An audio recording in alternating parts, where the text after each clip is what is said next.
ಬನ್ನಿ ಅಂತಂದು ತುಂಬ ಜನ ಹೆಣ್ಮಕ್ಳು ಬಂದ್ಬಿಟ್ಟಿದ್ರು.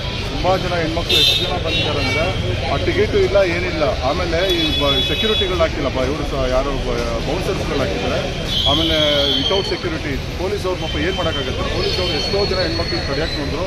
ಆದರೂ ಹೆಣ್ಮಕ್ಳು ಕೇಳಿದಿರ ಗೇಟ್ಗಳನ್ನ ತಡೆದು ಮೇಲೆ ನನ್ನಂತವನು ನಾವೇ ಉಸಿರು ಕಟ್ಟಿದ್ದೆ. ಆಚೆ ಹೆಣ್ಮಕ್ಳು ಒಂದೇ ಸತಿ ಗೇಟ್ ಓಪನ್ ಮಾಡ್ಬಿಟ್ಟು ಆ್ಯಕ್ಚುಲಿ ಒಂದು 600ರಿಂದ 700 ಜನ ಒಂದೇ ಸತಿ ಗೇಟ್ ಹೊಡೆದ್ಬಿಟ್ಟು ಗೇಟ್ ಮುಗಿಸ್ಬಿಟ್ಟು ಸುಮಾರು ಜನ ಕಾಲು ತೊಳಿತಿದ್ದಾರೆ, ಸತ್ತೋಗಿದ್ದಾರೆ. ಅದನ್ನು ಸತ್ತೋಗಿರೋದು ನಮ್ಗೆ ಗೊತ್ತಾಗಿಲ್ಲ. ಯಾಕಂದರೆ ನಾವು ಮ್ಯಾಚ್ ವಿರಾಟ್ ಕೊಹ್ಲಿ ನೋಡೋ ಅಂಬಲದಲ್ಲಿ ನಾವೆಲ್ಲ ಹೊರಟೋದ್ರೆ ಆದರೆ ಹೆಣ್ಮಕ್ಳನ್ನ ತುಂಬ ಜನ ಕಾಲು ತೊಳೆದ್ರು. ಅದರಲ್ಲೂ ಪಾಪ ಏನು ಎಷ್ಟೋ ಜನ ಹೆಣ್ಮಕ್ಳು ಕಾಲು ತೊಳೆದ್ರು. ಅವ್ನು ಯಾರು ಎತ್ತೋರು ಇದ್ದಿಲ್ಲ.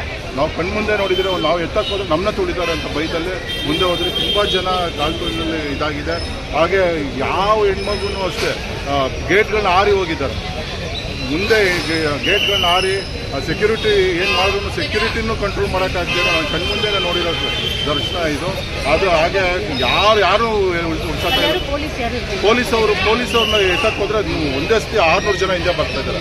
ಏನು ಪ್ರಯಾಗ್ರಾಜಲ್ಲಿ ಆಯ್ತಲ್ಲ ಇನ್ಸಿಡೆಂಟು, ಸೇಮ್ ಇನ್ಸಿಡೆಂಟ್. ನಾವು ಗೇಟ್ ಓಪನ್ ಮಾಡಿದ್ದು ಏಕಾಏಕಿ 600 ಜನ ಒಂದೇ ಸತಿ ಹೋಗಿದ್ದಾರೆ. ಒಬ್ಬರಲ್ಲ ಇಬ್ಬರಲ್ಲ 600 ಜನ ಒಂದೇ ಸತಿ ಹೋಗಿ ಕಾಲು ತುಳಿತದಲ್ಲಿ ಇದಾಗಿದೆ. ನಾನು ನಿಜಲ್ಲೂ ಭಾಳ ಬೇಸರ ಆಗುತ್ತೆ. ನಮ್ಮ ಹೆಸರು ಮಹೇಶ್ ಅಂದ್ಬಿಟ್ಟು, ನಾವು ಕಲಾವಿದ್ರೆ. ನಿಜಲ್ಲೂ ವಿರಾಟ್ ಕೊಹ್ಲಿ ನೋಡೋಕೆ ಹೋಗಿ ತುಂಬ ಜನ ಕಾಲು ತುಳಿತಿದ್ದಾರೆ, ಆಕ್ಸಿಡೆಂಟ್ ಆಗಿದೆ.